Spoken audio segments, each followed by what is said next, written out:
Hello everyone, मैं नीरज शर्मा आनंद institute के YouTube channel पर आपका स्वागत है।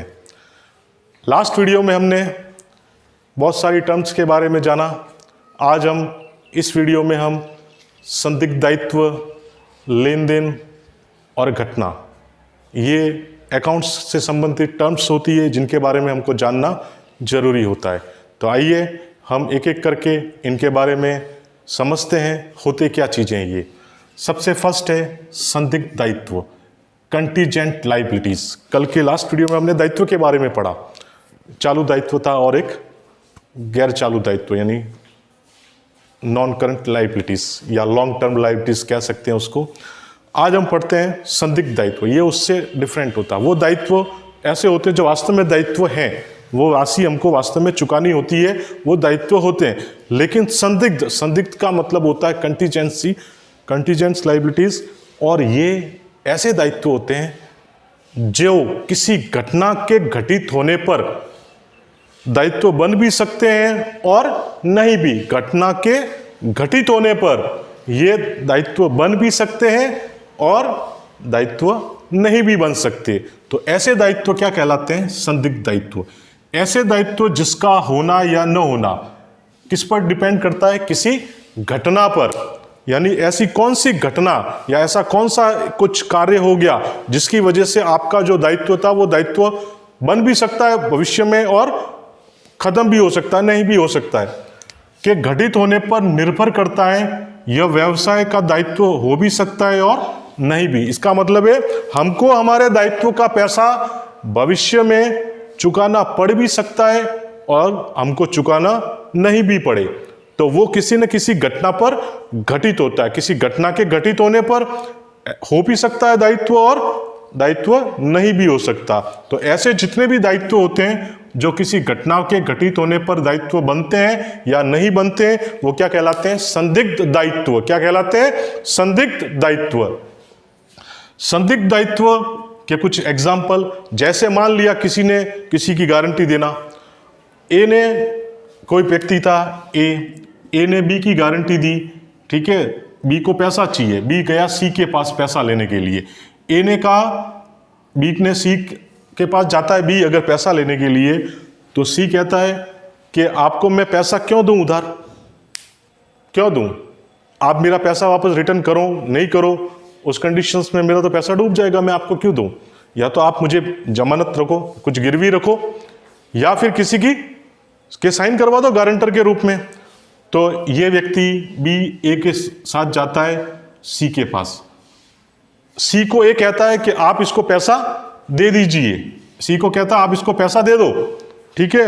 अगर आपका पैसा ये नहीं चुकाएगा तो उसका पैसा कौन चुकाएगा? मैं चुकाऊंगा।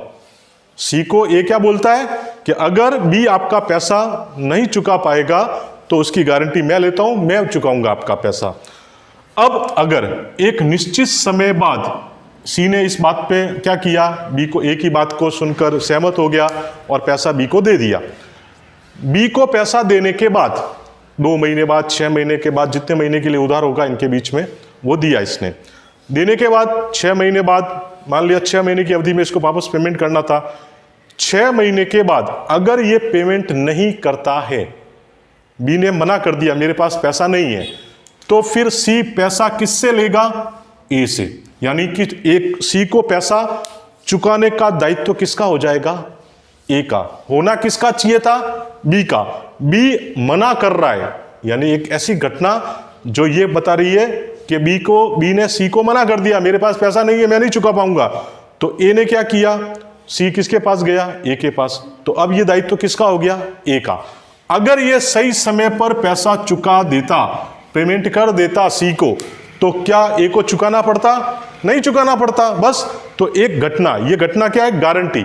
यानी ए ने जो बी के लिए गारंटी दी कि ये पैसा नहीं देगा तो मैं दूंगा, तो उस कंडीशन में अगर बी टाइम पे दे देगा तो ए का दायित्व नहीं बनेगा। और अगर बी नहीं दे पाएगा तो फिर किसको चुकाना पड़ेगा? ए को। यानी ए के लिए ये गारंटी देना कैसा दायित्व कहलाएगा? संदिग्ध दायित्व। गारंटी देने का पॉइंट क्या कहलाएगा? कौन सा दायित्व होगा? संदिग्ध। जो दायित्व बन भी सकता है बी के नहीं चुकाने पर, ठीक है, और चुकाने पर दायित्व नहीं रहेगा। सेकंड है न्यायालय में विचाराधीन दावे। कोर्ट के अंदर किसी लेनदार ने किसी व्यापारी पर केस कर दिया, मान लिया एक्स और वाई ने कोर्ट के अंदर जाके एक्स के ऊपर क्या किया है, केस लगाया कि मैं इसके एक्स के 50,000 रुपये मांगता हूं और ये टाइम पर मुझे नहीं चुका पा रहा है, ठीक है। बल्कि और एक्स कहता है कि मेरे को पेमेंट नहीं करना इसको, क्यों? क्योंकि ये नहीं मांगता, ये गलत बिल का अमाउंट बता रहा है या ज्यादा अमाउंट बता के मुझसे वसूल करने की कोशिश कर रहा है। उस कंडीशन में किसके पास गया हुआ है मामला? न्यायालय के पास, यानी कोर्ट के पास। अब अगर कोर्ट का ऑर्डर वाई के फेवर में आ जाता है, ठीक है, कोर्ट कह देता है कि वाई ने जो बात कही है एक्स से 50,000 रुपये मांगने की, वो बिल्कुल सही है, ठीक है, इसने जो एविडेंस होते हैं, गवाह होते हैं, वो सब दिए, पता लगा कि वास्तव में वाई एक्स के मांग रहा है, एक्स मना कर रहा था, ठीक है। तो अब कोर्ट के डिसीजन के कारण एक्स को क्या करना पड़ेगा? भुगतान करना पड़ेगा, ठीक है। कोर्ट के अंदर जब तक केस नहीं था, जब तक उसका कोई चुकाने का दायित्व नहीं बन रहा था, लेकिन जैसे ही कोर्ट में गया केस, ठीक है, कोर्ट के द्वारा ऑर्डर आया कि भैया एक्स आप वाई को पेमेंट चुकाइए, पेमेंट करिए, तो पेमेंट करना पड़ेगा वाई को। तो एक न्यायालय के आदेश के कारण क्या हुआ? एक्स को पेमेंट करना पड़ा। अब करना पड़ा तो एक्स का क्या हो गया? दायित्व, जो भविष्य में इसको चुकाना पड़ रहा है, तो इसको बोलते हैं संदिग्ध दायित्व।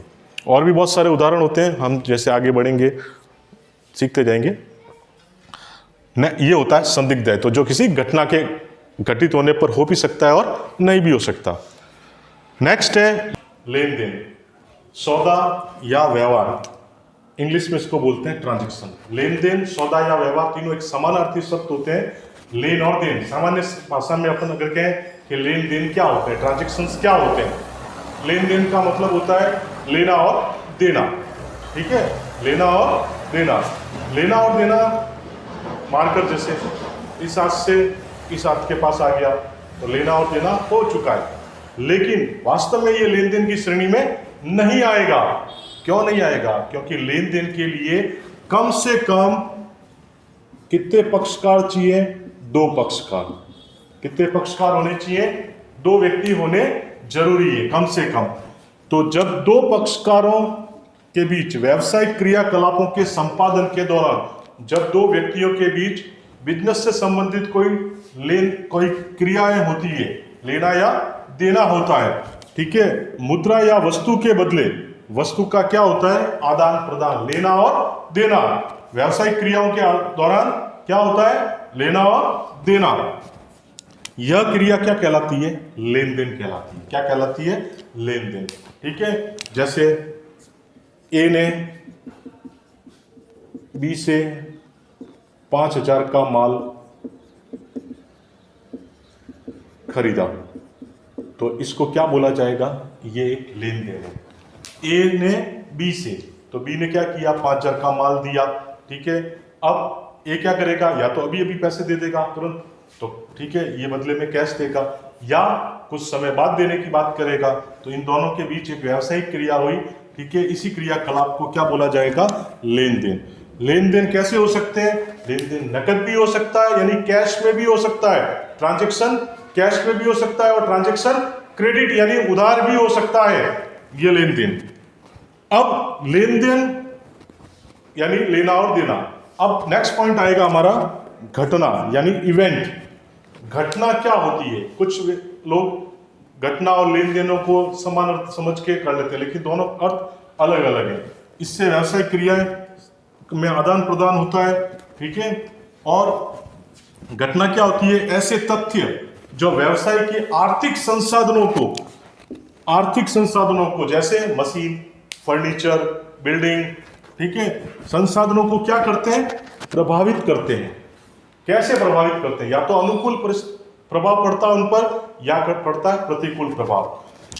घटना कहलाती है, घटना से आर्थिक ढांचे पर कैसा प्रभाव पड़ता है? अनुकूल या प्रतिकूल। यानी कि मान लिया मशीन लगी हुई है, अचानक भूकंप आ जाता है, शॉर्ट सर्किट होने से आग लग जाती है, तो ये सब क्या है? इससे मशीन को या फर्नीचर को या व्यवसाय के जितने भी संसाधन है उनको क्या होगा, आर्थिक नुकसान हो सकता है। ये प्रतिकूल घटनाएं होती है।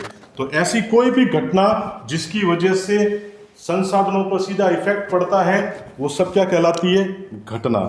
तो आज हमने क्या क्या सीखा, संदिग्ध दायित्व, कंटीजेंट लायबिलिटीज क्या होते हैं, ऐसे दायित्व जो किसी घटना पर घटित होते हैं। दायित्व बन भी सकता है और दायित्व हमारा जो है उससे हमको छुटकारा भी मिल सकता है, यानी दायित्व चुकाने की आवश्यकता नहीं हो सकती है वो घटना के घटित होने पर।